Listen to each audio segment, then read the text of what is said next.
Baik, terima kasih host Dr. Maya.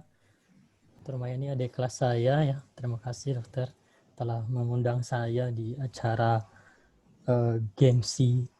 Saya kebetulan baru dengar juga ini ternyata tahun 77 ya, saya belum lahir.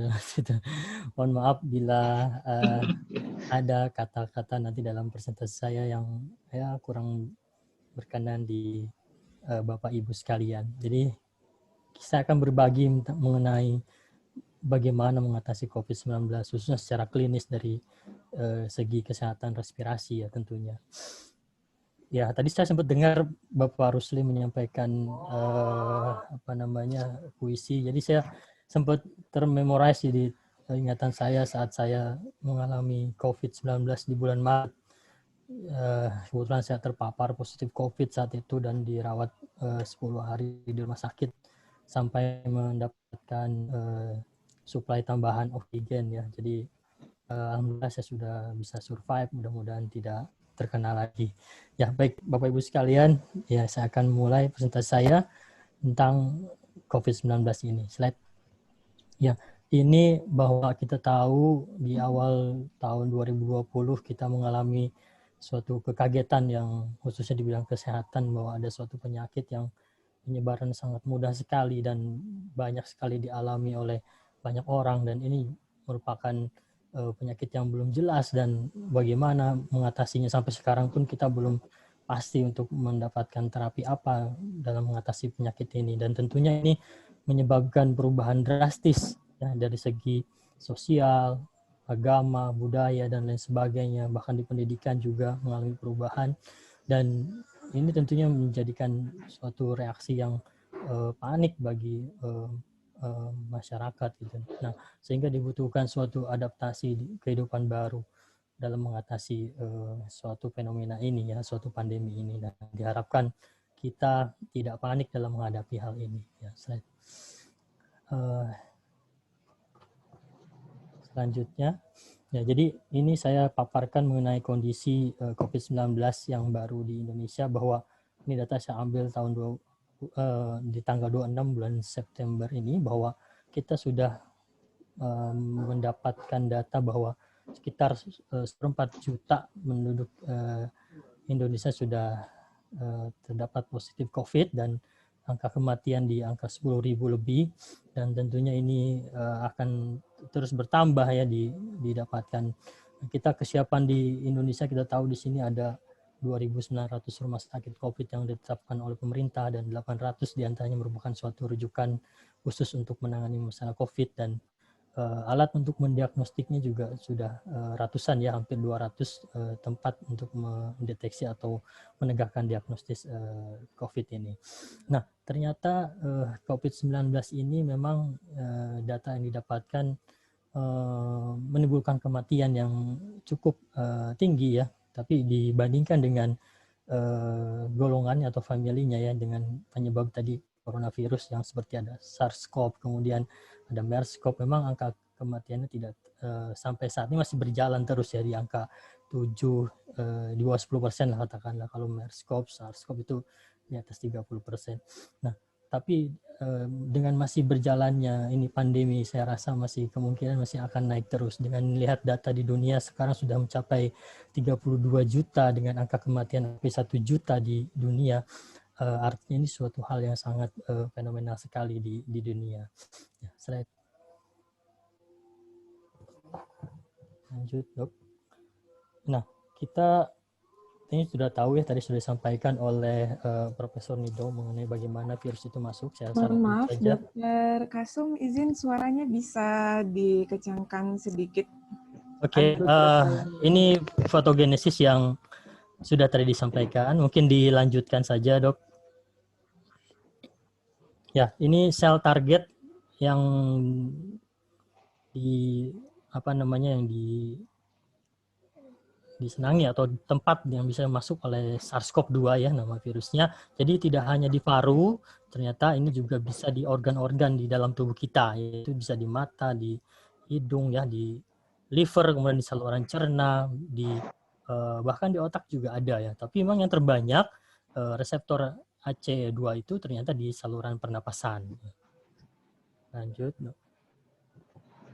Nah, ini mekanisme yang paling umum terjadi proses infeksi COVID-19. Jadi masuknya melalui saluran napas, bisa lewat hidung, mulut, dan mata ya sebagian kecil. Kemudian dia akan masuk dalam saluran pernapasan bagian atas dalam waktu 3 hari dia ada di sana.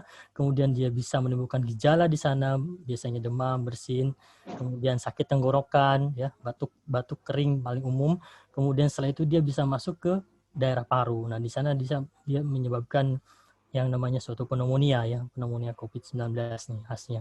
Dan setelah itu biasanya setelah 1 minggu biasanya tubuh merespon dengan memproduksi antibodi. Dan masa inkubasinya itu antara 2 sampai 14 hari. Slide. Oke, nah ini penyebaran yang bisa terjadi pada atau bagaimana pasien orang bisa tertular, itu bisa secara langsung, bisa juga tidak secara langsung. Itu melalui droplet ya, bisa langsung kalau kita berbicara atau ketemu orang yang ternyata positif COVID ya. Kemudian juga bisa melalui virus yang ada di tempat-tempat tertentu, misalnya di pegangan pintu, kemudian di tempat-tempat umum lainnya yang biasa sering disentuh gitu ya. Kemudian juga ternyata virus ini bisa hidup rata-rata 3 jam di udara yang tertutup, kemudian juga bisa menyebar melalui airborne ya atau udara. Di sini disampaikan apabila dilakukan tindakan-tindakan medis ya, salah satunya misalnya tindakan suction, kemudian pemberian oksigen dengan tekanan tinggi, dengan terapi inhalasi gitu ya, atau juga pemasangan ventilator. Ya, slide selanjutnya. Nah, ini ternyata ini juga sudah diakui oleh WHO. Pada awalnya dianggap bahwa COVID ini dari droplet, tapi ternyata setelah diteliti oleh berbagai ilmuwan dan di berbagai negara disampaikan bahwa ini bisa menular lewat airborne atau udara. Dan ini disampaikan bahwa WHO menyampaikan bahwa ini merupakan mungkin salah satunya dari settingan publik juga, terutama dari kondisi lingkungan yang padat, kemudian tertutup, dan tidak memiliki ventilasi yang baik. Slide. Nah, ini penyebaran tadi juga sudah sampaikan bahwa yang tidak langsung tadi, jadi ternyata virus ini bisa bertahan hidup dalam beberapa hari menurut penelitian. Jadi bisa di kayu itu bisa sampai berhari-hari, kemudian di sarung tangan bisa sampai 8 jam, kemudian di kaca juga sama ya sampai 4 hari. Jadi memang di mana-mana ada ternyata, dan ini virus kalau kita tidak menjaga perilaku kesehatan, menjaga perilaku bersih gitu, jadi kemungkinan bakal terkena gitu. Slide. Nah, ini gejala COVID yang paling sering, jadi demam. Demam didapatkan sekitar 87%. Kemudian juga batuk. Nah, batuk yang paling sering batuk kering. Yang batuk kering lebih dominan, dapatkan sekitar 67%. Kemudian batuk berdahak sekitar 33%. Dan saya juga temukan pada pasien-pasien saya itu biasanya mengalami diare. Nah, diare dianggap sebagai mekanisme tumpahan dari jalan napas, di mana lendir bisa masuk ke saluran cerna, sehingga virus bisa menginfeksi saluran cerna. Kemudian juga banyak didapatkan pasien dengan keluhan lemas, gitu ya. Jadi pasien dengan gejala klinis lemas kita juga bisa curiga ini ke arah COVID. Kemudian hilang penghidu juga sama ya, jadi bisa mencium kurang gitu dalam menghidu. Ini juga kecurigaan ke arah COVID juga bisa secara klinis. Nah, ini gambar pencitraan menurut radiologis ya, fototoraks kita lihat bahwa gambaran paru di keduanya mengalami kerusakan. Ini khas COVID, biasanya dia bilateral sifatnya dan dia bisa multifokal ya kelainannya. Dan bila dilakukan CT scan, ini khasnya ada namanya gambaran ground glass opacity, jadi gambaran penyebaran putih-putih di kedua lapang paru. Ya, selain. Nah, ini yang tadi disampaikan bahwa tools kita saat ini untuk mendiagnostik COVID-19 secara pasti itu dengan RT-PCR, ya, dengan swab, pemeriksaan swab. Pemeriksaan swab saat ini bisa dilakukan dengan cara dari hidung juga dari tenggorok. Ya. Nah, rapid test singgung sedikit. Jadi memang rapid test ini saat ini menjadi fenomena, dan menurut WHO saat ini juga sudah tidak dianjurkan lagi sebenarnya, karena bisa menimbulkan false negatif dan false positif. Dan saat ini rapid test hanya dapat dijadikan sebagai surveillance saja ya, untuk kepentingan epidemiologi, ya, bukan dijadikan sebagai screening sebenarnya. Ya, Slide. Ya, ini yang di modalitas yang biasa kita kerjakan untuk menegakkan COVID-19. Jadi yang dianjurkan adalah memang pemeriksaan swab ya, swab tadi di hari, dan swab ini yang benar adalah 2 kali untuk mendiagnosis. Jadi kebanyakan pasien belum mengerti, setelah dilakukan swab sekali dia anggap ini bukan COVID. Padahal ternyata swab itu sensitivitas dan spesifitasnya kurang dari 100%. Ya, artinya dengan swab saja sekali itu memiliki angka negatif palsu yang di atas 30% gitu, sehingga dianjurkan oleh WHO pemeriksaan untuk mendiagnostik swab ini menggunakan 2 kali pemeriksaan dengan rentan waktu perbedaan 24 jam. Nah, ini modalitas spesimen yang bisa dipakai sebenarnya. Yang paling besar sensitivitasnya, kepositifannya dengan bilasan bronkoalveolar dengan tindakan bronkoskopi. Kemudian dari sputum juga biasanya cukup tinggi. Sayang saja pada pasien-pasien dengan dugaan COVID ini biasanya batuknya batuk kering tadi sesuai dengan gejala klinisnya. Sehingga pemeriksaan yang bisa dipakai dan banyak umum dikerjakan yaitu dengan swab itu tadi. Nah, swab itu ada yang di hidung dan ada di tenggorokan. Dan ternyata yang dari tenggorokan lebih rendah sensitivitasnya atau angka kepositifannya ya. Jadi setengahnya dibandingkan dengan swab di hidung. Bisa juga dari feses, juga bisa dari darah, tapi itu lebih rendah sekali ya. Dan kalau misalnya pasien bergejala. Slide. Nah, ini gambaran bagaimana infeksi SARS-CoV-2 ini menyerang tubuh kita. Jadi memang kalau kita lihat di sini ada antigen dan antibodi gitu ya, bagaimana dalam tubuh kita ini bertahan. Kalau kita lihat antibodi yang diberi gambar hijau ini baru muncul tadi setelah hari ke-7 biasanya, kemudian akan menghilang setelah minggu ketiga, dan makanya setelah yang banyak dikerjakan rapid test antibody tadi di rumah sakit atau di fasilitas kesehatan yang lain, biasanya menimbulkan angka yang negatif. Mungkin itu saat infeksinya baru berjalan ya, dan kalau dibandingkan dengan rapid test antigen, mungkin ini lebih sensitif dan lebih baik gitu ya ke angka kepositifannya. Ya, slide.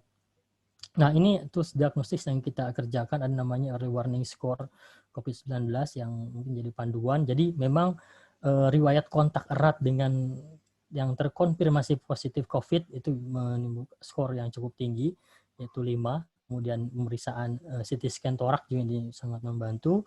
Usia di atas 44 tahun memberikan skor juga, kemudian jenis kelamin laki-laki lebih dominan, suhu di atas 37,8, kemudian gejala-gejala pernapasan yang bermakna ini juga menimbulkan skor, dan nilai limfosit rasio yaitu perbandingan antara neutrophil segmen dibandingkan dengan limfosit di sini lebih dari 5,8, dan bila pasien dicurigai ke arah COVID biasanya skornya lebih dari 10 gitu. Ini yang jadi salah satu patokan dari klinisi untuk menilai apa ini dugaan ke arah suspek atau bukan.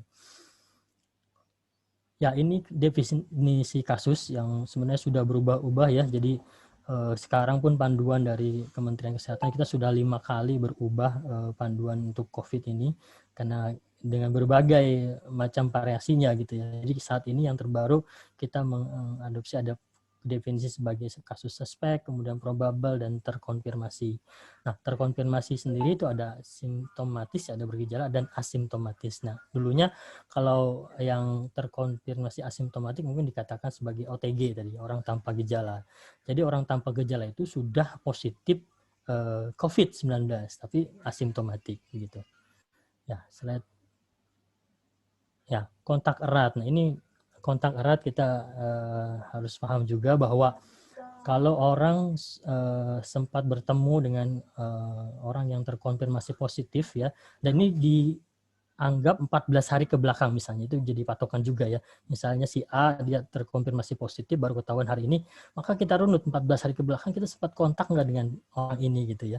Jadi apabila kita kontak dalam radius 1 meter tanpa menggunakan APD, kemudian kita berbincang dalam waktu 15 menit tentunya di sini, ini dia katakan sebagai kontak erat. Atau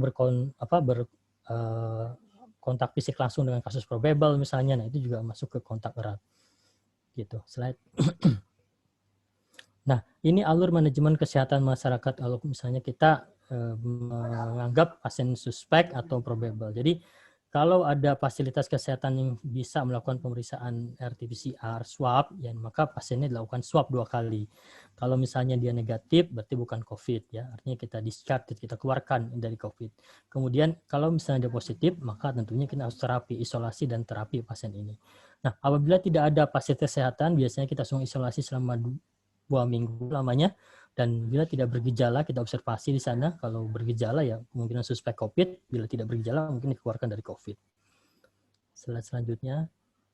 Ya, ini klasifikasi derajat keparahan ya. Ada ringan, sedang, berat, dan yang kritis satu lagi ya. Jadi kalau ringan itu biasanya keluhannya ringan saja, ada demam di atas 38. Nah, biasanya kalau sebelumnya pasien seperti ini bisa menjalani isolasi mandiri di rumah ya. Kemudian yang sedang dan berat, nah ini biasanya harus dilakukan perawatan di rumah sakit. Kemudian yang kritis biasanya itu harus masuk ke perawatan di ICU. Slide. Ya, bagaimana terapi dan monitoring? Jadi memang harus diisolasi. Sekarang ini akhir-akhir di Jakarta disampaikan oleh gubernur bahwa yang sebelumnya yang gejala ringan bahkan yang tanpa gejala itu diwajibkan untuk menjalani perawatan di rumah sakit atau di Wisma Atlet, maafnya. Jadi sampai saat ini sudah banyak sekali ya di Wisma Atlet pasien-pasien yang tanpa gejala atau yang gejala ringan dirawat di sana.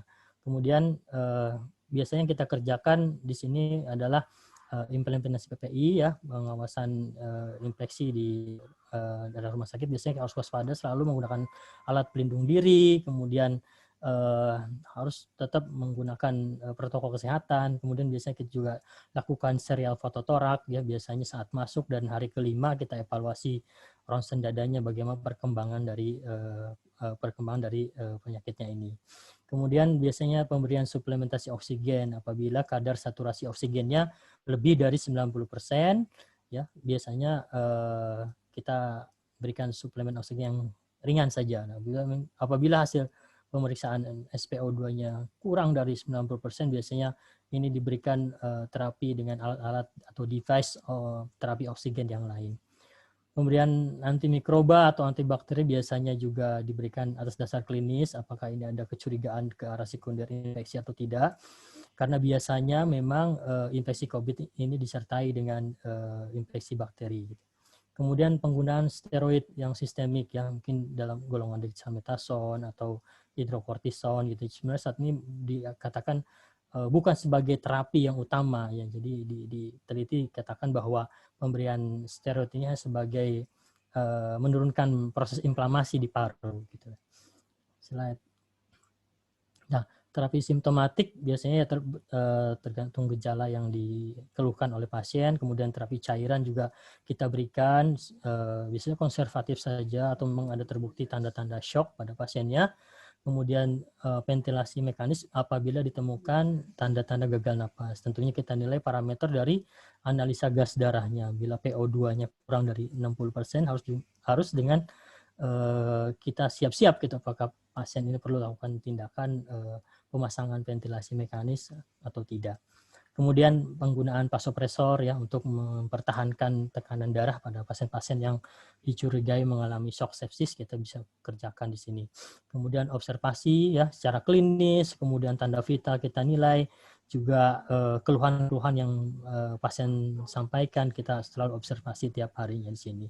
Dan khususnya pada pasien-pasien yang ada komorbid ya, karena data yang diperoleh pasien-pasien dengan hipertensi ya yang paling tinggi angka kematiannya, kemudian pasien diabetes dan gangguan ginjal atau jantung lainnya. Nah ini kita harus secara aware, harus lebih intensif lagi dalam pengawasannya. Slide selanjutnya. Ya, jadi bagaimana menilai pasien ini sembuh atau tidak. Jadi kalau misalnya dia positif, kemudian yang terbaru memang disampaikan dia tetap harus menjalani isolasi ya, isolasi dalam jangka waktu 10 sampai 14 hari. Bila gejala klinisnya tidak ada, bahkan tidak muncul ya, artinya di situ sebenarnya kita bisa katakan pasien ini dia menang ya melawan virus ya gitu. Dan apabila ada bergejala sedang sampai berat, biasanya kita lakukan pemeriksaan swab ulang, ya, khususnya di hari ke-7 atau dan hari ke-14.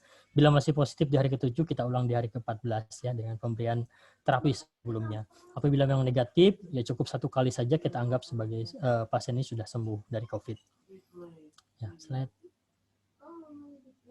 Ya, kalau pulang bagaimana kriteria pulang? Jadi memang kalau sudah klinisnya sudah baik, secara keluhan-keluhan sudah berkurang, bahkan pasien sudah tidak memerlukan oksigen lagi, ya kalau misalnya awal dapatkan oksigen, atau gambaran radiologis ada perbaikan, kemudian dari hasil lab darah juga darah lengkapnya membaik, biasanya kita boleh nyatakan pasien ini pulang di rumah. Tapi tidak langsung bekerja, tetap harus menjalani isolasi yang minimal 7 hari. Slide.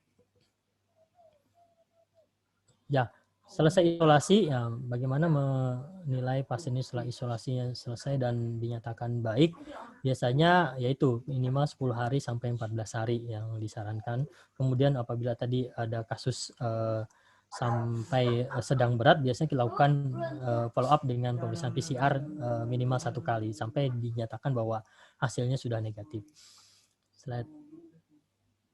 Nah, perkembangan terapi COVID-19, jadi memang ini adalah obat-obat yang biasa kita pakai untuk treatment pasien kriteria sedang sampai berat, pasien COVID-19, dan juga saat ini sudah masih berjalan penelitian-penelitian yang baru, karena memang secara pasti terapi COVID-19 ini belum pasti ya, belum jelas, hanya sebatas bahwa dengan treatment ini kebanyakan sudah membaik, keberhasilannya cukup tinggi kita pakai.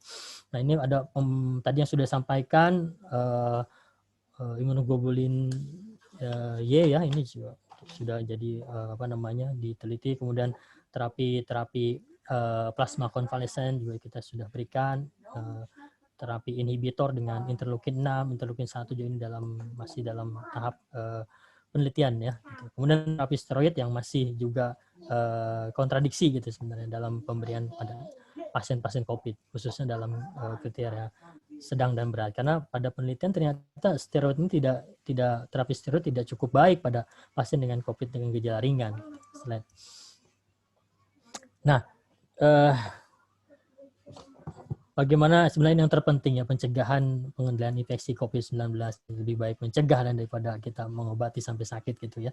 Jadi ya selanjutnya jadi pencegahan yang paling efektif ya bagi sebelum dia terdapat vaksin. Sebenarnya vaksin juga termasuk pencegahan ya, karena walaupun sudah divaksin sebenarnya orang tuh nggak mungkin juga nggak kena gitu ya, tapi minimal vaksin itu meringankan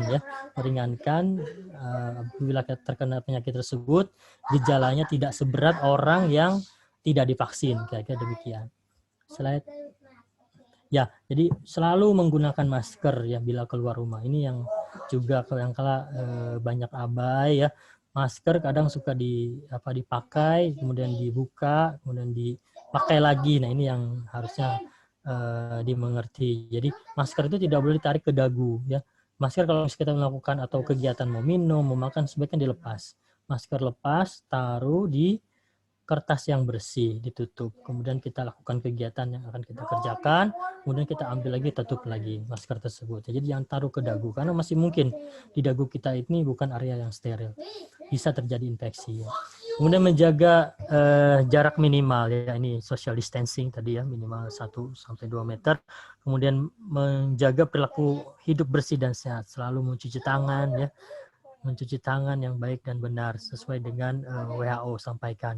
Kemudian istirahat yang cukup ternyata juga terbukti dapat meningkatkan imunitas tubuh kita, jadi minimal 8 jam sehari harus tidur gitu ya. Kalau tidur malamnya hanya 6 jam, usahakan siang juga harus tidur.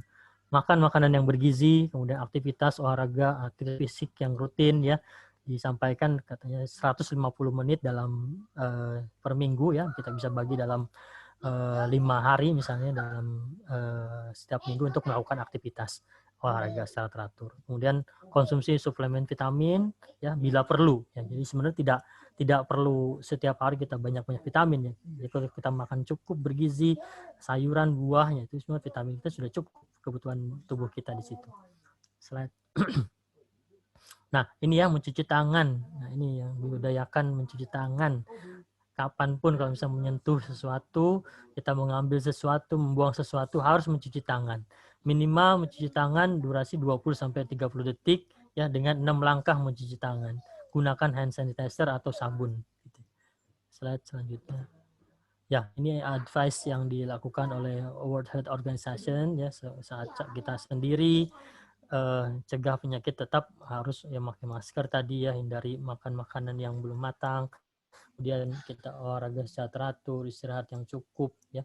Kalau kita keluar rumah ke pasar, hati-hati ya di luar rumah, kan kita tidak tahu orang di sana sakit atau tidak. Kita sampaikan bahwa mungkin kita harus berpandangan bahwa orang lain adalah merupakan OTG, sehingga kita tetap menjaga diri dan menjaga jarak di saat kita keluar. Ya, slide. Ya, ini ya tetap ya jangan panik ya, karena dengan stres hidupnya tidak nyaman, jadinya susah tidur, kemudian kita merasa was-was ya. Tetap jaga stamina, makan bergizi tadi ya, tingkatkan imunitas, istirahat yang cukup, kemudian beraktivitas dan hidup bahagia bersama keluarga. Ini berpikir positif juga sangat penting ya untuk menjaga stamina kita. Slide lagi. Nah, jadi ya ini hindari stres. Ini ternyata ya stres yang tidak terkendali akan meningkatkan hormon kortisol ya dalam tubuh kita, dan ini juga bisa menyebabkan menurunnya imunitas tubuh. Hindari rokok dan konsumsi alkohol ya, karena ini merusak sistem imun tubuh kita. Dan tadi ini juga suplemen vitamin yang dianjurkan, vitamin C dan vitamin E serta vitamin B6. Slide. Nah, ini alat pelindung diri ya di masa pandemi, mungkin yang masih berpraktik biasanya harus mengikuti protokol-protokol ini ya. Jadi level 1, level 2, dan level 3. Ya. Level 3 ini biasanya pada tindakan-tindakan medis yang harus berhubungan dengan pasien-pasien COVID-19. Harus memakai APD level 3. Ya, slide. Nah, ini rumus yang mungkin banyak digalakan oleh pemerintah kita. Jadi untuk mendapatkan zero COVID-19 ini kita terapkan 3T, 3M, dan minus 3K ya. Jadi harus kalau di pemerintah dengan melakukan tes yang banyak, kemudian mencari trace ya, mencari orang-orang yang pernah kontak, kemudian treatment ya, jadi isolasi, kemudian obati. Kemudian terapkan 3M tadi ya, mencuci tangan, memakai masker, dan menjaga jarak. Dan hindari 3K gitu ya, kontak, kemudian hindari kerumunan, dan ya betul, hindari di kamar atau ruang. Oh ya, ruang yang tertutup. Ya, maaf. Ya, slide. Oke, ini terima kasih paparannya itu yang saya bisa sampaikan. Mudah-mudahan menambah pandangan Bapak Ibu sekalian mengenai COVID dari segi klinis ya. Saya kembalikan ke host. Assalamualaikum warahmatullahi wabarakatuh. Waalaikumsalam warahmatullahi wabarakatuh. Terima kasih Dokter Kasum Supriyadi, spesialis paru, atas paparannya.